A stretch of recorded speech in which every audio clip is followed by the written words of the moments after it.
Bonjour à tous et bienvenue dans cette vidéo où nous allons parler d'alimentation surtout.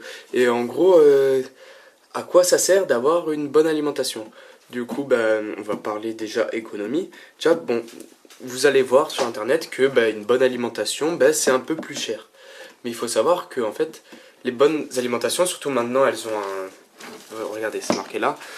Elles ont des labels en fait, qui permettent de dire qu'en fait, le rendement sera supérieur. Du coup, en fait, vous y retrouverez avec le prix. Enfin, voilà, c'est juste pour l'aspect économique, parce que certains gens trouvent ça. Après, en guide d'achat, entre guillemets, d'alimentation, qu'est-ce qu'il faut prendre? En fait, pour une configuration où vous êtes sûr que vous n'allez pas faire de jeu, ou que vous allez faire des tout petits jeux, mais genre limite avec le truc intégré, ou avec une toute petite carte graphique, et que vous voulez un processeur bien puissant, en fait, je vous conseille de prendre une 400 watts comme celle-là, mais une bonne en 400 watts, parce que vous n'aurez pas vraiment besoin de plus. Après, si vous voulez faire du jeu avec des grosses cartes graphiques, voire commencer à faire du Crossfire ou du SLI, mais un SLI moyen de gamme, je vous conseille vraiment les 150 watts en fait. C'est parce que vous pourrez faire les 150 watts avec un bon rendement. Parce que vous pourrez faire à peu près n'importe quoi en SLI avec n'importe quel processeur. Il n'y a pas vraiment de problème là-dessus en fait. Mais après, si vous voulez faire du quad SLI ou du SLI de... Enfin du tri ou du quad SLI ou avec des cartes graphiques qui sont vraiment très très puissantes, enfin en Crossfire ou en SLI, je vous conseille franchement d'aller en 750 watts. Mais sinon, en fait, plus que 750 watts, ou même 700 watts, hein, c'est la même, je vois vraiment pas l'intérêt en fait, parce que... Enfin en gros, plus c'est vraiment pour les serveurs quoi. Enfin les serveurs où il y a vraiment beaucoup de watts à, à fournir, des trucs comme ça. Bon, maintenant nous allons parler des connectiques du coup.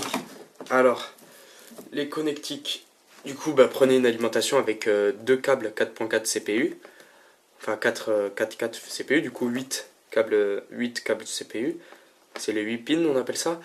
Du coup, parce que maintenant c'est quasiment la norme sur toutes les cartes mères. Enfin, il y a encore des cartes mères qui utilisent le 4, mais bon, c'est mieux d'en avoir 8. Comme ça, si vous avez une carte mère qui a 4, vous en branchez qu'un, et si vous en avez une qui a 8, vous en branchez les deux. C'est devenu indispensable, hein. Après, du coup, un connecteur de carte mère classique avec 24. Et moi, je vous conseille de prendre un truc où vous pouvez switcher, comme ça, où c'est sympa, quoi. Enfin, où il y a juste un truc à rajouter pour avoir les autres trucs. Enfin, sur cette alimentation, j'ai bien aimé. Après, du coup, des câbles Molex et céréales à table, prenez-en autant qu'il y en a, de toute façon. Il n'y a pas vraiment de limitation là-dessus, de trucs à prendre. Après, surtout, on va parler de câbles pour la carte graphique. Alors, prenez bien sûr des câbles qui sont déjà 8, où vous pouvez en enlever 2 comme ça. Normalement, je crois que c'est quasiment sur toutes les cartes mères où on peut faire ça. Enfin, n'en prenez pas une où il y en a que 6. Mais vraiment que 6 par prise, parce que vous pourrez être vachement emmerdé pour... comment ça s'appelle? En fonction de votre carte graphique, quoi. Et après, sur le nombre de ces câbles-là, en fait, je vous conseille... bon, là, c'est une 400 watts, du coup, il n'y en a qu'un seul, quoi. Parce qu'en fait, on va pas faire de SLI, de Crossfire, des trucs comme ça, sur du 400 watts. Et... ou sinon, si vous prenez du 550 watts, je vous conseille de prendre deux câbles comme ça. Une allume avec deux câbles comme ça, parce que c'est vachement mieux, quoi, en fait. Si vous voulez faire du Crossfire, c'est cool. Ou même si vous prenez une carte graphique puissante, prenez-en deux, parce que souvent elles en demandent deux.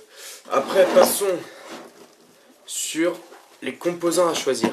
Et comment voir que c'est une bonne alimentation. En fait, tout simplement, une bonne alimentation, c'est quoi? C'est une alimentation qui est lourde.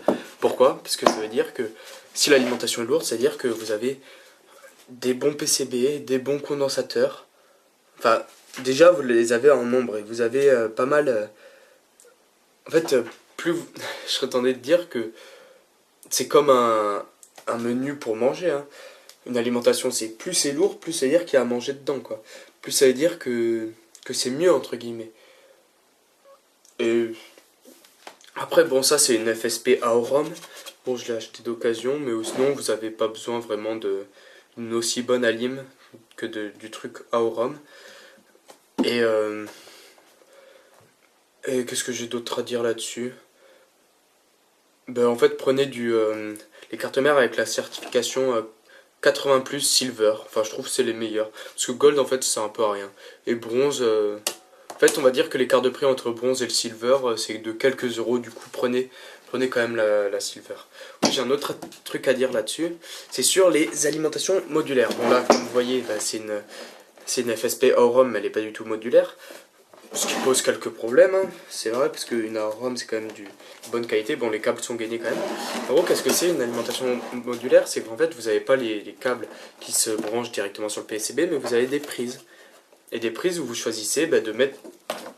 Par exemple, vous vous dites, ah tiens là, il me manque des câbles Molex, du coup, je branche un truc câble Molex sur la prise qui est là. Et en gros, en fait, ça c'est le semi-modular. En gros, vous avez des câbles, par exemple, la câble de la carte mère et du processeur, elles sont quand même reliées puisque vous allez vous en utiliser. Et beaucoup de gens, en fait, prennent, quand ils ont choisi leur alimentation, des alimentations qui sont full modular. C'est-à-dire que, ben, en fait, il n'y a aucun câble qui est branché directement, mais c'est vous qui allez brancher vos câbles.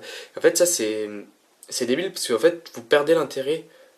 Enfin, vous payez pour un intérêt qui n'existe pas.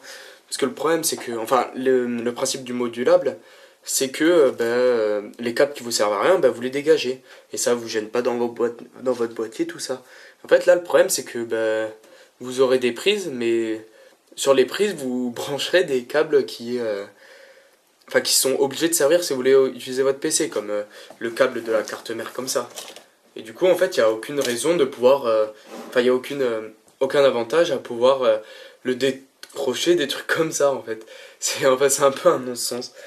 Et du coup, oui, gardez votre argent, partez sur du semi-modulaire si vous voulez faire quelque chose de beau. Bon, moi, toutes mes alimes ne sont pas du tout modulables.